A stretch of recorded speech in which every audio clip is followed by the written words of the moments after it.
Hello friends, आज हम देखने वाले कल के लिए निफ्टी का सेंटीमेंट और समझने की कोशिश करेंगे कल निफ्टी कैसे रिएक्ट कर सकता है डेटा के हिसाब से। और ये भी देखेंगे कि कल जो हमने देखा था डेटा, उसके हिसाब से आज निफ्टी चला या नहीं चला। और अगर आपको इस टाइप के वीडियोस पसंद आते हैं तो आप मुझे कमेंट्स करके बता सकते हो और लाइक्स एंड शेयर कर सकते हो। चलिए शुरू करते हैं। वीडियो को लास्ट तक के देखिए क्योंकि और भी चीज़ें हैं जो मैं शेयर करने वाला हूँ। थोड़े से शॉर्ट टर्म के अंदर में निफ्टी जो है कैसे रिएक्ट कर सकता है, मैं उसकी भी बात करूँगा, जिससे हम थोड़ा सा निफ्टी को शॉर्ट टर्म में समझ पाए कि निफ्टी जो है रिट्रेसमेंट जो ऊपर की तरफ ले रहा है वो कैसे और कितना और जा सकता है। तो हम पहले कल का डेटा देख लेते हैं। कल का जो डेटा है उसके हिसाब से जो ऑप्शंस है उसके अंदर में बुलिश पोजीशंस बनी थी। इंडेक्स फ्यूचर्स के अंदर में बुलिश और बेरिश पोजीशंस थी और इक्विटी के अंदर में नेट एक्टिविटी बुलिश हुई थी। तो हमने यहाँ पे एक व्यू निकाले थे कि ऊपर की तरफ जाना चाहिए एक बार, तो भी मतलब मार्केट अगर नीचे ओपन होता है तो एक बार ऊपर की तरफ जरूर जाएगा। ऊपर जाने के पीछे का रीज़न वही था कि इंडेक्स ऑप्शंस के अंदर बुलिश पोजीशंस थी और इक्विटी के अंदर में कैश सेलिंग जो है वो थोड़ी सी कम हुई थी नेट बेसिस पे। तो देख लेते हैं आज निफ्टी कैसे रिएक्ट किया। तो आज जो निफ्टी है वो खुला ही गैप अप, ठीक है, यहाँ कहीं बंद हुआ था, गैप अप खुला और हमने बहुत सारी चीज़ें बात किए थे। तो उसमें से हमने ये एक चीज़ ये देखे थे कि जो एक लेवल था 620 का, ठीक है, कल अगर आप वीडियो जाके चेक कर सकते हो कि अगर 620 के अगर ऊपर जाता है निफ्टी तो एक अच्छा मोमेंटम आ सकता है। तो हुआ कुछ ऐसा ही कि अगर मार्केट ऊपर ओपन हुआ पर एक बार नीचे की तरफ गया, ठीक है, पर हम ये समझ के चल रहे थे कि यहाँ पे एक बार तो भी आएगा करके, पर वो नहीं आया। ठीक है, वो नहीं भी आया तो भी, पर अगर आप यहाँ पे ध्यान देते हैं इस जगह पे, जब कैंडल जब ये ग्रीन या फिर रेड के आसपास में थी, ये यहीं कहीं पे 620 के आसपास में, वहाँ पे हो ये रहा था कि अगर आप प्रीमियम उठा के देखोगे कॉल का तो वहाँ पे एक आपको बाइंग प्रेशर देखने को मिल रहा होगा। मतलब कि मार्केट एक मोमेंटम दे सकता है ऊपर की तरफ, ऐसा कुछ। तो आप कॉल का भी देख सकते हो, पुट का भी देख सकते हो। तो कॉल की तरफ में वहाँ पे एक सेंटीमेंट पॉजिटिव की तरफ बन रहा था सुबह ही खुलते ही हो ये रहा था यहाँ कहीं पे कि कॉल लॉन्ग की पोजीशंस बन रही थी और यहाँ कहीं पे पुट शॉर्ट की पोजीशंस बनी थी, मतलब वो भी अच्छी खासी बनी थी पुट शॉर्ट की, और वो इन द मनी में थी। तो जिसके कारण मार्केट एक ऊपर की तरफ हमें अच्छा खासा देखने को मिला। पर हमारा जो एक व्यू था कि इधर तरफ में आना चाहिए एक बार, तो वो नहीं हुआ। 620 तक के ऊपर ही खुला। हम ये पकड़ के चल रहे थे कि नीचे खुलता है तो ऊपर की तरफ आएगा, इक्वल खुलता है तो भी ऊपर की तरफ एक बार जाना ही जाना है।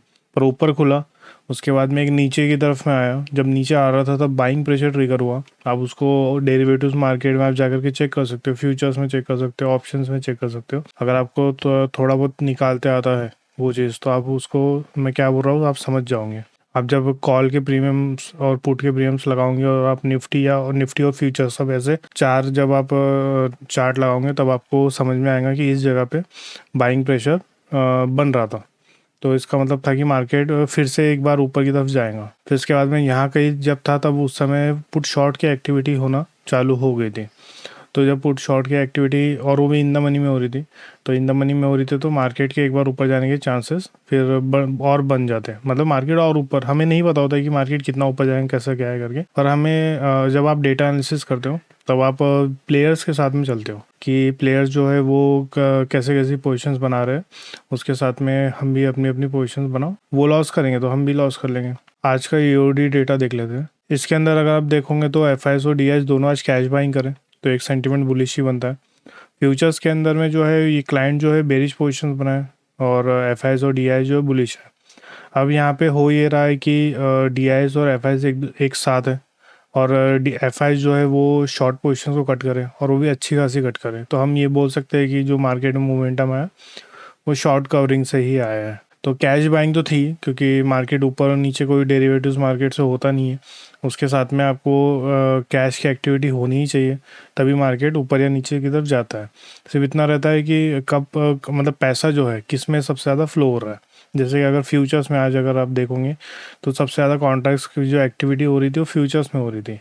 तो फ्यूचर्स को हमें इम्पोर्टेंस देना चाहिए, ठीक है। उसके बाद में आप ऑप्शंस को इम्पोर्टेंस दो, फिर उसके बाद में इक्विटी को, क्योंकि इक्विटी तो वो जैसे कि कोई कैंडल बनती है ग्रीन, ठीक है, यहाँ पे ये कैंडल में जो भी पैसा लगाऊंगा फिर ये दूसरी ग्रीन कैंडल बनी समझो।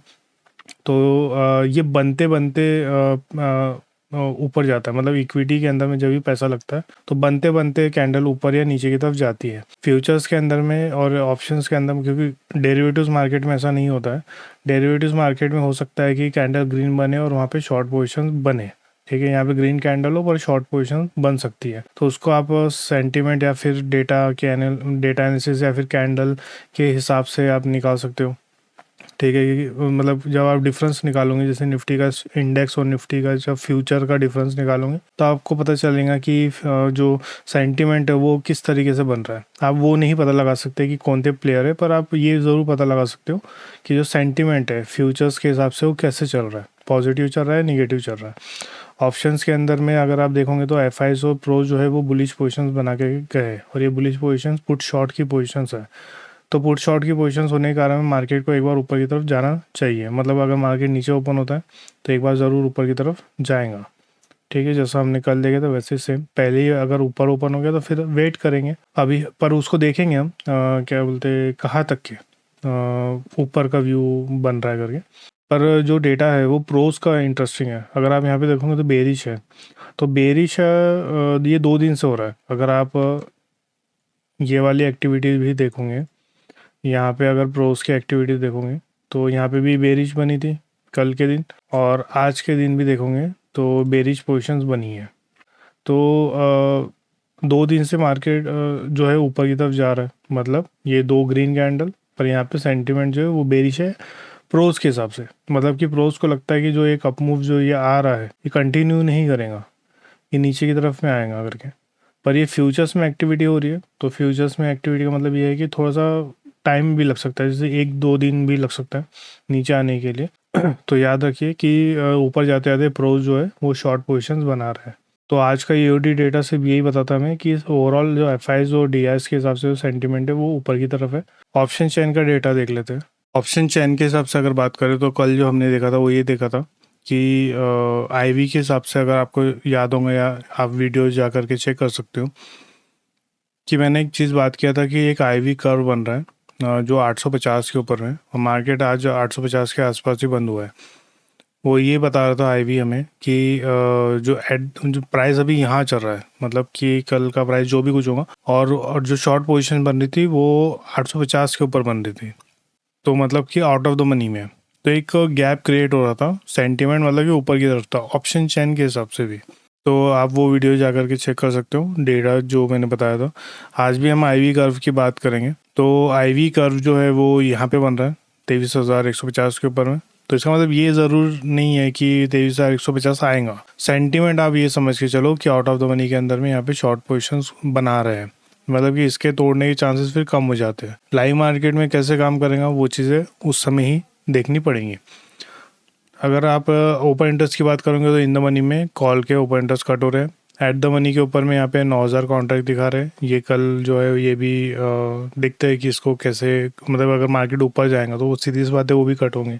यहाँ पे पुट के तरफ में ओपन इंटरेस्ट बिल्डअप है, और पर इन द मनी के अंदर में कुछ खास पोजिशंस है नहीं। लेकिन यहाँ पे अगर आप वॉल्यूम देखोगे 23,000 के ऊपर में, तो यहाँ पे वॉल्यूम बड़ा है, ठीक है। तो इसका मतलब है कि यहाँ पे एक्टिविटी तो चल रही थी 23,000 के ऊपर में। यहाँ पे 900 पे और 950 के ऊपर में कोई भी कॉन्ट्रैक्ट बना करके नहीं गया है। 23,000 के ऊपर में कॉन्ट्रैक्ट है, और मैक्स पेन भी 23,000 के ऊपर ही है।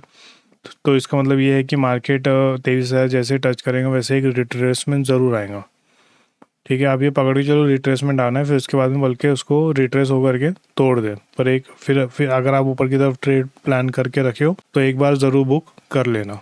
तो आईवी भी एक पुट की भी आईवी वही चीज़ हमें बता रही है कि इन द मनी में आईवी कम है, तो इसका मतलब ये है कि मार्केट का सेंटीमेंट ऊपर की तरफ है, पुट शॉर्ट जो है बहुत ज़्यादा है। तो कॉन्ट्रैक्ट और जो आईवी है दोनों के हिसाब से मार्केट का सेंटीमेंट ऊपर की तरफ ही बन रहा है। आईवी के हिसाब से 150, कॉन्ट्रैक्ट के हिसाब से 23,000 के आसपास। रैप अप कर लेते हैं, और उसके पहले देख लेते हैं कि निफ्टी जो है वो 1 डे के ऊपर में शॉर्ट टर्म में, मतलब शॉर्ट टर्म में कैसे रिएक्ट कर सकता है, मतलब ये जो रिट्रेसमेंट है कितना आ सकता है। तो उसके लिए हम फिबोनाची रिट्रेसमेंट का यूज़ करेंगे, जो हम पास्ट के डेटा से पता लगाएंगे कि कितना रिट्रेसमेंट आया है अभी तक के। यहाँ से यहाँ का अगर आप जब रिट्रेसमेंट देखोगे तो 0.5 के आसपास है। अगर मैं यहाँ से यहाँ लगाऊँ तो आपको ये भी दिखेगा कि जो रिट्रेसमेंट है वो भी 0.5 के आसपास है, और फिर उसके बाद कंटिन्यूस गिरा है। यहाँ से अगर ये बात करूँ तो ये भी 0.5 के आसपास जस्ट पहुँचते ही आ गया। लेकिन जो रिट्रेसमेंट है हो सकता है कि 35,000 के आसपास से है, मतलब ये थोड़ा और ऊपर जाए और फिर इसके बाद गिरे। ठीक है, तो हमें क्योंकि जब तक कि ये पूरा सेंटिमेंट पॉजिटिव नहीं हो जाता तब तक के तो हमें यही पकड़ के चलना पड़ेगा कि अभी एक रिट्रेसमेंट है। सेंटिमेंट तो बाद में आपको पॉजिटिव होते देखने को मिलेगा, वो आपको अगर रूल पता है रिट्रेसमेंट के तो आप वो समझ जाओगे कि मैं क्या बोल रहा हूँ। फिलहाल अभी ये रिट्रेसमेंट ही कंसिडर करना है। तो मोस्ट प्रोबेबली जो मार्केट है वो कुछ ऐसे रिएक्ट कर सकता है। ये सिर्फ एक हाइपोथेसिस है, मतलब ऐसा कोई फिक्स रूल तो है नहीं कि ऐसे ही रिएक्ट करेगा, बस आप इसको समझ के चलोगे ऐसा भी कुछ हो सकता है। यहाँ पे कहीं 0.61 का नंबर है और ये तकरीबन है 23,100 के आसपास। तो मुझे ऐसा लगता है जो अभी जो ऑप्शन चेन का जो डेटा बन रहा है वो इस जगह तक के शायद पहुँच जाए, या फिर हो सकता है 23,000, क्योंकि जो मेरे को जो डेटा लग रहा था मैं उसके बारे में बात करूँगा अभी थोड़ी देर में। उससे मुझे ये लग रहा है कि 23,000 के आसपास आ सकता है। तो बस इससे तो ज़्यादा मैं कुछ और बता भी नहीं पाऊँगा क्योंकि मैं इतना ज़्यादा दूर का नहीं सोच पाता हूँ। मेरा टोटल एनालिसिस होता है कि अभी क्या चल रहा है। अब हम कल की जो प्लानिंग है वो देख लेते हैं डेटा के हिसाब से कैसे हम कर सकते हैं करके। जो मार्केट बहुत दिन से जो कंसोलिडेशन में था वो अभी ब्रेक कर चुका है। ठीक है, और ब्रेक करने के बाद में एक अच्छी रैली, जो हमने बात कर रहे थे कि एक रैली आ सकती है, तो और अभी रैली में चल रहा है मार्केट। अब यहाँ पे जो पोजीशंस बनी थी जो मैंने अभी थोड़ी देर पहले बात किया था, तो वो पोजीशन जो पुट शॉर्ट की बनी थी वो बनी थी 23,000 के ऊपर में, 23,000 तक पुट शॉर्ट थी। यहाँ पे जो पोजीशंस, यहाँ पे पोजीशंस और ऐड हुई इस रेड कैंडल्स में। जब मार्केट नीचे की तरफ जा रहा था तब वहाँ पे पुट शॉर्ट के अंदर में पोजीशंस ऐड हो रही थी तेज़ी से, और वो भी पोजीशंस इन द मनी में ही हो रही थी। तो जो मुझे जो आखिरी जो पोजीशन दिखी वो दिखी 23,000 के ऊपर में। तो मैं ये पकड़ के चल रहा हूँ कि मार्केट जो है 23,000 तक के एक बार तो भी आना चाहिए। ठीक है, और अभी हमने जो मैक्स पेन देखे वो यही देखे। मैक्स पेन मतलब कि इतना इंपॉर्टेंट है तो रहता नहीं है, पर मेरे हिसाब से उसके लिए आप उसको एक रिट्रेसमेंट जैसी अपॉर्चुनिटी में यूज़ कर सकते हो।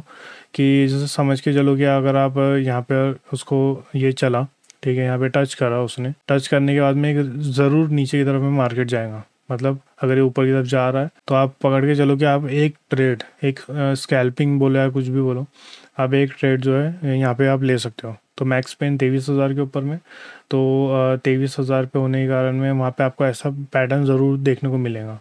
कभी भी याद रखिए कि अगर मैक्स पेन, अगर वैसा मैक्स पेन दिख रहा है और अभी मार्केट, और वो भी आउट ऑफ द मनी में, और वहाँ पे अभी मार्केट चल रहा है, जैसे ही टच करा एक रिट्रेसमेंट ज़रूर आएगा। आप वहाँ पे एक छोटी सी स्कैल्पिंग कर सकते हो, और फिर बल्कि वो थोड़ा रिट्रेस हो गया फिर उसका तोड़ते दोबारा नहीं, दोबारा ज़रूरी नहीं कि वो टिक भी पाएगा, पर एक बार तो नीचे की तरफ आएगा। और हमें ये भी पता है कि जो प्रोस है वो ऊपर जाते जाते शॉर्ट पोजीशंस बना रहे हैं। जैसे यहाँ पे शॉर्ट पोजीशंस बनाए उन्होंने, यहाँ पे शॉर्ट पोजीशंस बनाए उन्होंने। ठीक है, तो ये वाली शॉर्ट तो बैंक निफ्टी में बनी है, ये वाली निफ्टी और बैंक निफ्टी में दोनों में बनी है, पर एक सेंटिमेंट तो नीचे की तरफ में वो बना ही रहे, तो उनको इस रैली पे विश्वास नहीं है। ठीक है, तो याद रखिए कि अगर आपको थोड़ा भी डाउट होता है तो आप वहाँ पे जो जो अगर आप शॉर्ट टर्म में बैठे हो तो आप वहाँ पे प्रॉफिट बुक कर सकते हो। पर अभी जैसे अगर आप ऊपर की तरफ ट्रेड भी मारे हो कल, जैसे अगर आप यहाँ कहीं पे ऊपर की तरफ ट्रेड भी ले तो आपका सेटअप बनता है, ऊपर की तरफ आपने ट्रेड प्लान करे तो यहाँ पे एक बार तो भी एग्जिट हो जाओ 23,000 पे, फिर उसके बाद में जब आपको बाइंग प्रेशर देखने को मिले तब आप ले सकते हो। और कुछ डेटा उतना कुछ खास है नहीं मार्केट में, सिर्फ लास्ट के अंदर में यहाँ पे कहीं तो भी उन्होंने थोड़ी बहुत तो प्रॉफिट बुकिंग करे। वो तो सिंपल सी बात है कि मार्केट जो पुट शॉर्ट वाले वो अगर मार्केट इतना ऊपर चले जाएगा तो प्रॉफिट बुक करेंगे, पर उन्होंने थोड़ी बहुत प्रॉफिट बुकिंग करे हैं। तो याद रखिए कि हो सकता है, मुझे ऐसा लगता है कि 23,000 पे तो भी रुकना चाहिए मार्केट को। तो उसके बाद में देखेंगे सेलिंग प्रेशर आता है नहीं आता है, पर पहले ही अगर मार्केट 23,000 पे खुल गया तो फिर नहीं पता, नीचे खुलता है इक्वल पे खुलता है थोड़ा बहुत ऊपर खुलता है तो एक चांसेस है कि ऊपर जाने के, क्योंकि पोजीशन बहुत ज़्यादा हाई है पुट शॉर्ट की। तो अगर मार्केट को नीचे भी लाना है तो एक बार ऊपर की तरफ ज़रूर जाना चाहिए, फिर उसके बाद में पलट जाए। जैसे कि हम जो यहाँ पे बात कर रहे थे कि पुट शॉर्ट की पोजीशंस है, तो पुट शॉर्ट की पोजीशंस है तो यहाँ पे जब मार्केट ऊपर ओपन हुआ नीचे की तरफ में गया, पर यहाँ पे आप जाकर के चेक कर सकते हो, यहाँ पे एक बाइंग प्रेशर डेरिवेटिव्स मार्केट में बना था। उसके बाद में मार्केट जब यहाँ पे था तब पुट शॉर्ट हुई थी, तो आप समझ के चलो कि जब आप ऐसे सब एनालिसिस करोगे तभी आपको आप जब मतलब तभी आप बड़ा मूव कैप्चर कर पाओगे। याद रखिए कि अगर पहले ही 23,000 पे खुल रहा है तो फिर ट्रेड अवॉइड करो, देखो समझो क्या हो रहा है, उसके बाद में फिर डिसाइड करो। तो अगर कुछ चेंज आता है तो मैं टेलीग्राम ग्रुप पे अपडेट कर दूंगा, लिंक डिस्क्रिप्शन में है उसका।